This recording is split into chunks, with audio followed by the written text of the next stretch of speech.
And the Thunder right now are going to sit in the 6th spot. Now, guys, this is going to change here in a moment if the Spurs hang on to beat the Blazers. So, again, fluid all throughout the night. We'll continue to give you the up-to-date scores and how it changes the standings.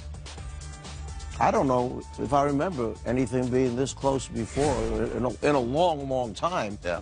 You're looking there. If San Antonio holds on, you're going to have 44 teams with 46 wins right there. I mean, it's crazy.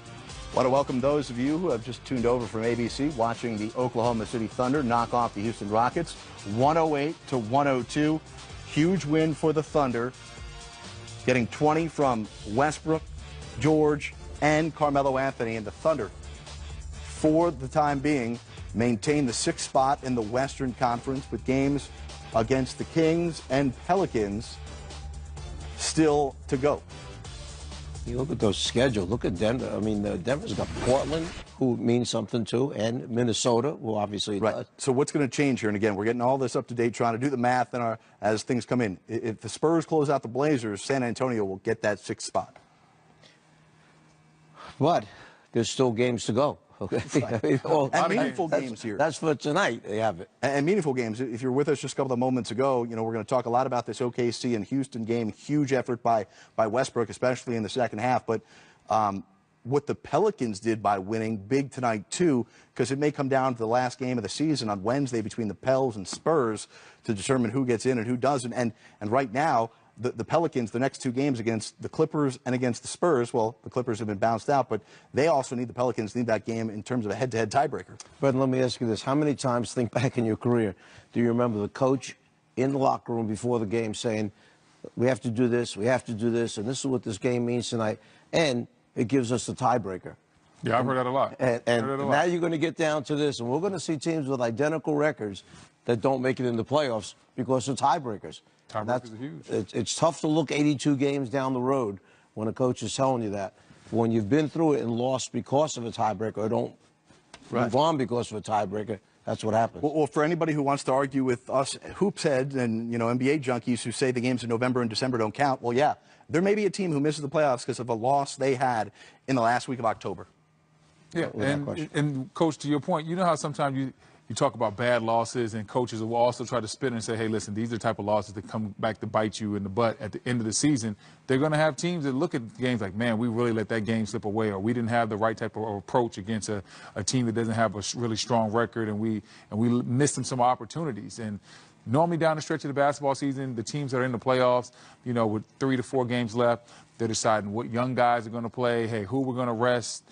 But this year's a little bit different because in the Western Conference and in the Eastern Conference, there's so much turmoil. You can slide on any given night. So you're going to see these teams really play. We're going to get some very good playoff-like basketball down the stretch. Here's what we're going to do in a couple of moments. We're going to get all this straightened out for you. We have the scenarios of what needs to happen over the final 2 games for these teams here fighting for spots. We got the Thunder, who pick up a big win tonight against Houston. Pelicans, monster win.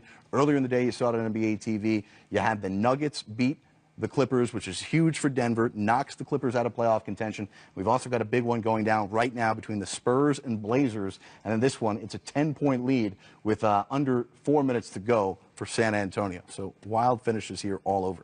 Listen, there's great basketball being played, and we're going to have teams going ahead. Like this Spurs game is big.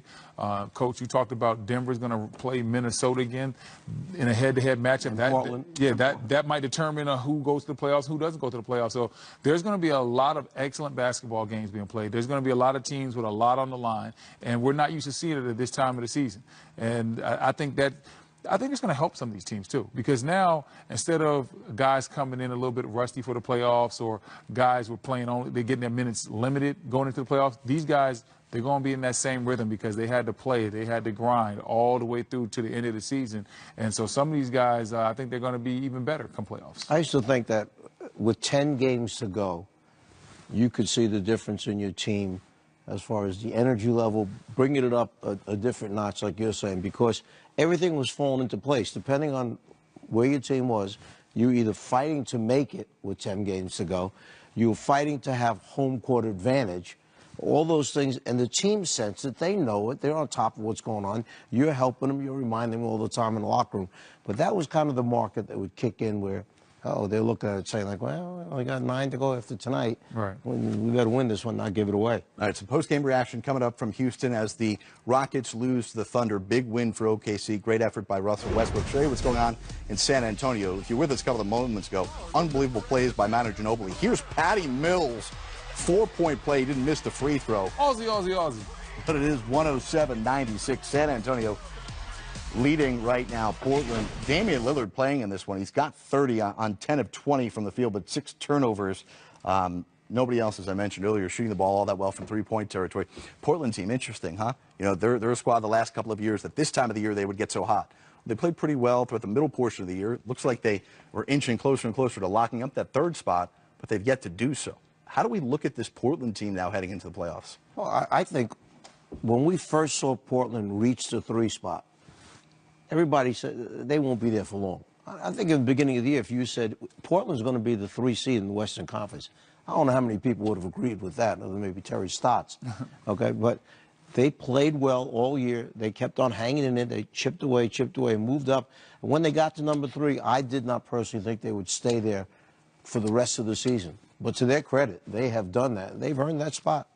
Yeah, I mean, Portland's been a surprise team, and some of that has to do with some of these injuries. When you talk about a guy like Kawhi Leonard not being available for a large part of the season, Boogie Cousins, Jimmy Butler, you know, some of these teams that were right there competing with Portland for that 3 seed, their best player or their second best player has been hurt, and so Portland has taken advantage of that. So, but now you have to give them credit because a window of opportunity opened, and they were able to go right through that window and take advantage. But at the same time, when you look at this Portland team for the playoffs, you start to wonder, are they that much different than they were in previous seasons? It still looks like 2 guards and then everybody else, and it's Dame and it's CJ, and they have to do everything for this ball club. And if one of those guys isn't scoring, what's going to happen? Are they still going to be able to win basketball games? Because they're not a high assist team. No, but remember that the guy who was hitting a lot of threes for him and clutch threes is Maurice Harkless, who's been out the last 6. This will be his 7th game out. Should they lose tonight in San Antonio, which now they're down 111-98, the Blazers will fall to 3-4 since Harkless has gone down with the injury, and they hope to have him back, but not sure. So he's been a big difference maker for the Blazers. Mo Harkless' jumper has come a long way. He was known as the guy that couldn't throw it in the ocean, and now he's the guy you talk about knocking down big threes for this Portland ball club. Yeah, he was shooting almost 50% from 3 since their big run around February 8th got going.